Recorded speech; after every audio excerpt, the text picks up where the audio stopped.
Olá, boa noite. É notícia em entrevista hoje Luísa Erundina, deputada federal pelo PSB de São Paulo. Ela foi a primeira mulher a ser eleita prefeita de São Paulo. Também foi ministra no governo Itamar, deputada estadual e vereadora aqui em São Paulo. Boa noite, prefeita. Boa noite, tudo bem?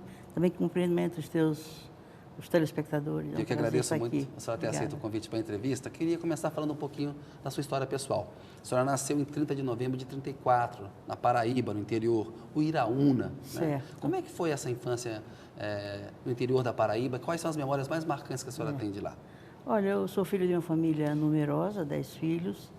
Meu pai era camponês e artesão, trabalhava com couro.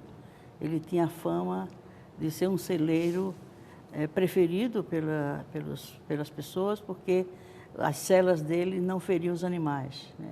Era um homem muito sensível, muito doce, apesar das agruras. Já minha mãe era uma pessoa mais forte, né? Mais rígida, por conta de uma família enorme. As dificuldades da família passavam muito por ela. A mulher nordestina, em geral, é muito forte.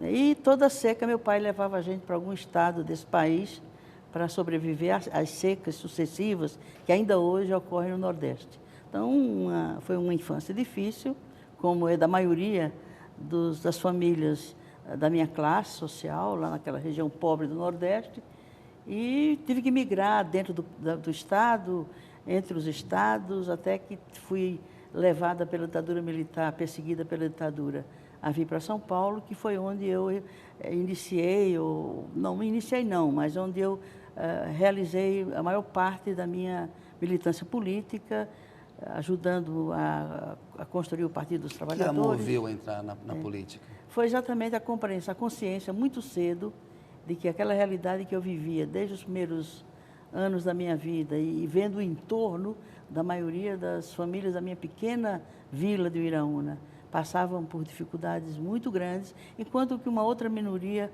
muito pequena também, né, não precisavam migrar em época de seca, e eu tive a consciência que aquilo tinha que mudar.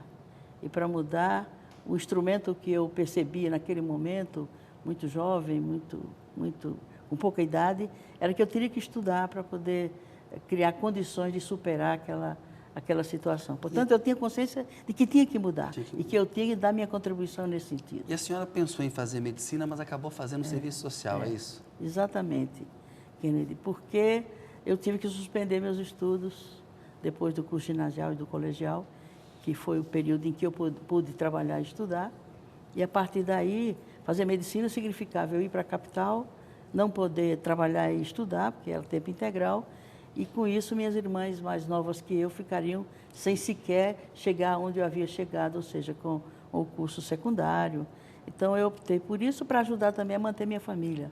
Era uma família muito pobre, eu era uma do meio. A senhora teve uma militância na juventude católica também, sim, não é isso? Da Ação Católica, Ação Católica. como...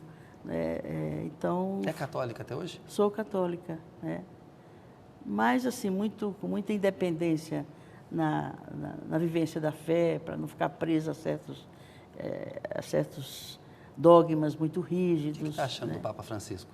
Eu acho, o Espírito Santo, acho que estava bem ativo, bem vivo no momento em que eu fui escolhido. Acho que ele, como latino-americano, ele como um homem com muita sensibilidade, me parece assim, muito atento ao momento difícil da vida da igreja e, a meu ver, com muita coragem e com muita autoridade para enfrentar os dilemas e os enfrentamentos que provavelmente esteja se dando no âmbito da igreja. A gente vai ter no final do mês agora Encontro da Juventude no Rio de Janeiro. Ele vem.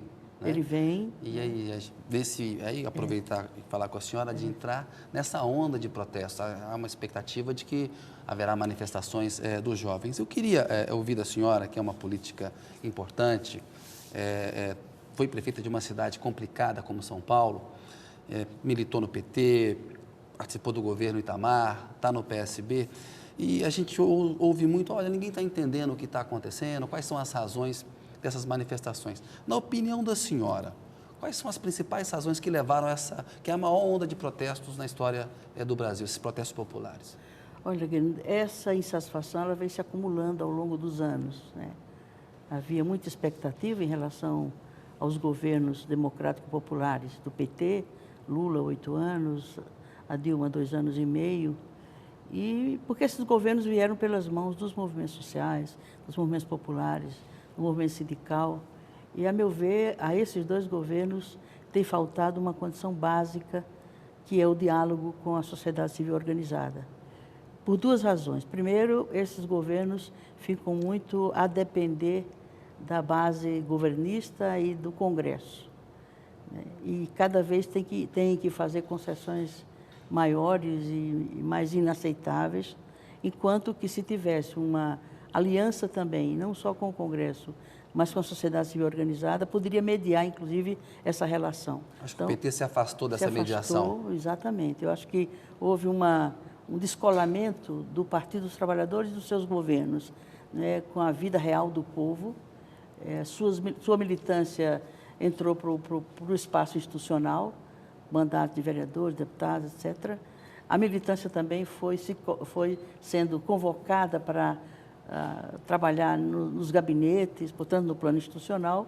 E aquela militância de base, que é quem organizava os setores populares, que contribuía para formar a consciência política desses segmentos e para mobilizar em torno das lutas e dos direitos sociais, houve sabe, eles se afastaram disso. É porque o PT era visto assim, com suas qualidades e seus defeitos como um partido de verdade, exatamente, né? Aliás, e há uma crítica que virou uma máquina eleitoral. Exatamente. Eu acho que ele se limitou ao espaço institucional e se condicionando às injunções e às determinações do campo institucional. Essa composição de forças tão heterodoxa, de A a Z, a base de sustentação tem um número enorme de parlamentares, porém com uma diversidade partidária, ideológica, doutrinária e de projetos políticos que não consegue se compatibilizar para dar uma sustentação dentro de uma certa linha do governo, que é aquilo que a sociedade espera. Mas a razão não seria mais ampla, prefeita? Porque assim, o Alckmin, que é do PSDB, perdeu popularidade, o Cabral do PMDB perdeu, o Eduardo Paes do PMDB, a Dilma do PT também, ou seja, não é uma rejeição, uma insatisfação em relação a toda a classe política, ou a senhora está mais localizada no PT?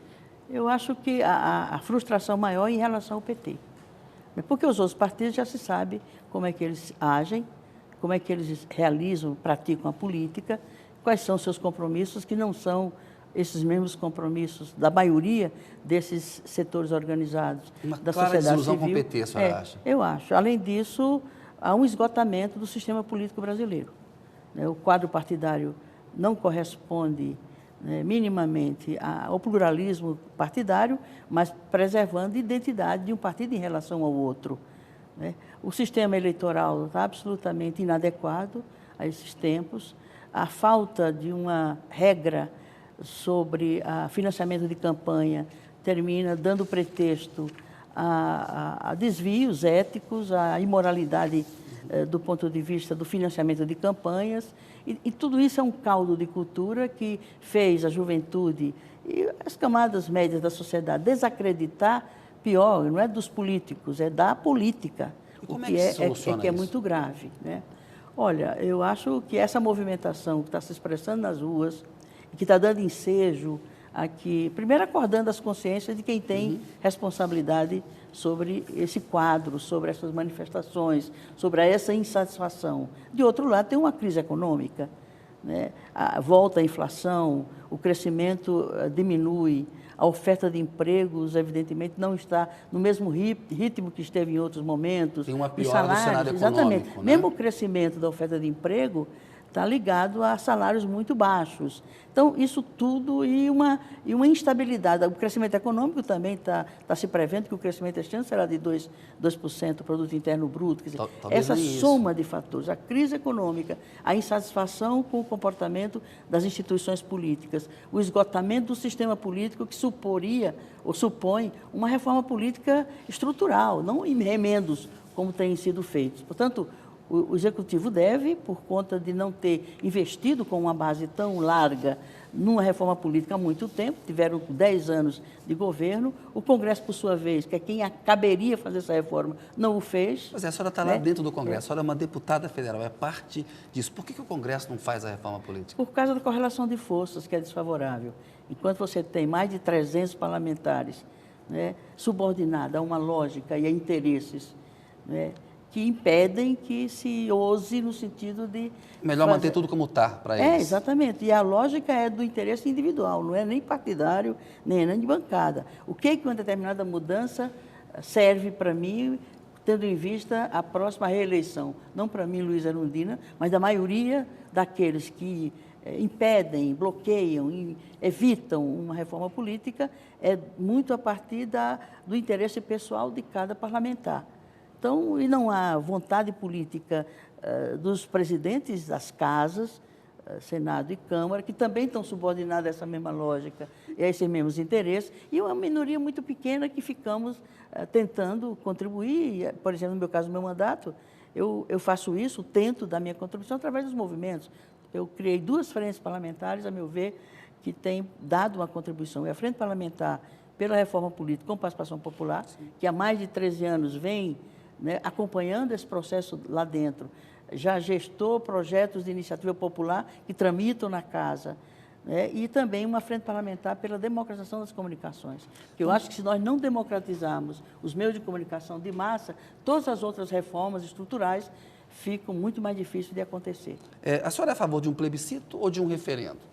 Ou nenhuma das duas coisas? Não, tem que ser um plebiscito, não com essa premência de prazos fatais, comprometendo a qualidade desse processo. É um processo complexo, né, seja na sua organização, no seu planejamento, que cabe à Justiça Eleitoral, seja do ponto de vista do diálogo com a sociedade.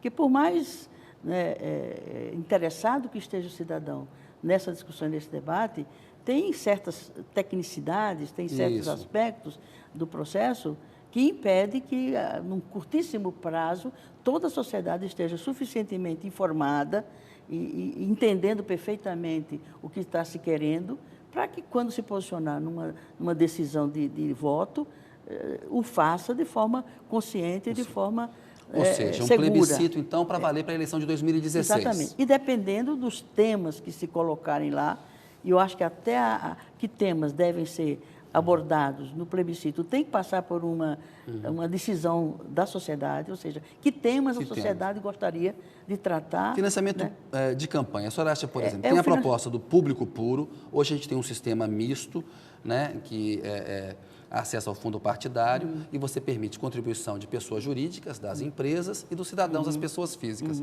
Tem gente que diz assim, melhor acabar com contribuição de empresa, deixar que a pessoa física possa, até um determinado limite, contribuir. Outros falam, não, melhor um financiamento público puro. Qual que é a opinião da senhora? Imaginar que o financiamento de campanha hoje não é público, eu acho que é desconhecer ilusão, a verdade, claro. É uma ilusão. É financiado publicamente. Sim. A isenção de pagamento à televisão e rádio, que é uma das categorias de despesa mais... Financia o horário eleitoral gratuito. Exatamente. Que não é gratuito, é uma isenção. Exato, não é gratuito. Isenção tributária. Portanto, eu acho que com um limite de gastos em cada campanha, o financiamento público exclusivo, com um teto, portanto, um candidato ou um partido não pode ir além daquele teto de recursos, com absoluta transparência. O limite certo? De gasto por candidato. Por candidato, certo? E com absoluta transparência na prestação dos serviços. E, a meu ver, esse financiamento público teria que vir aliado, associado a uma escolha não individual, não se distribuir esses recursos por milhares de candidatos espalhados por esse imenso continente. Como é que faz que essa é o Brasil. distribuição? Lista, eu acho uma lista pré-ordenada, decidida no âmbito de cada partido, numa convenção, num congresso interno, e que essa escolha dessa lista seja democrática, né, seja por um número de, não necessariamente só os delegados, mas se faça talvez uma consulta ampla dos filiados desse partido, para que a própria lista que o partido defina tenha um nível de legitimidade, de representatividade interna ao partido, que ele também adquirirá, né, legitimidade e representatividade na disputa com os candidatos da sociedade. Do jeito que está hoje, o clima das ruas, a senhora acha que tem um discurso para assim, olha, vai ser um financiamento público puro e vocês, partidos que estão sofrendo essa rejeição danada, vão escolher quem vai receber? Você não acha que isso, a população vai ter uma rejeição a isso, não? O sistema político é um sistema. Por isso que eu tenho dificuldade de pensar cada um desses pontos isoladamente. Por exemplo, o financiamento público com escolha uninominal, ou seja, candidato a candidato, a meu ver, inviabiliza por ponto de vista da pulverização desses recursos, da inviabilidade de se fiscalizar cada candidato daí ter aplicando a lista, esse ter recurso. um número limitado. Por exemplo, uma outra questão é o fim das coligações. Essa é uma questão fundamental para você garantir a decisão do eleitor. A vontade do eleitor tem que ser respeitada. A coisa das coligações é quando um partido pega carona no outro, às vezes você vota num candidato A, mas está elegendo o B isso é numa muito outra comum. legenda, E né? a filiação que os partidos fazem leva muito em conta isso. Quem é que tem potencial de votos? E às vezes é uma pessoa... Puxador de votos. Puxador de votos. E essa pessoa não tem vínculo nenhum, nem com a política, nem muito menos, digamos assim, uma identidade ideológica com o partido A, B ou C. Portanto, distorce, sabe? Despolitiza, desqualifica. Vota no Tiririca que nem está indo mal, né? Porque, exatamente. né? Que Ele que teve 1 tem milhão e se 300 mil revelado, votos. né? Mas trouxe um punhado de gente com ele, né? Exatamente. Portanto, está muito desgastado.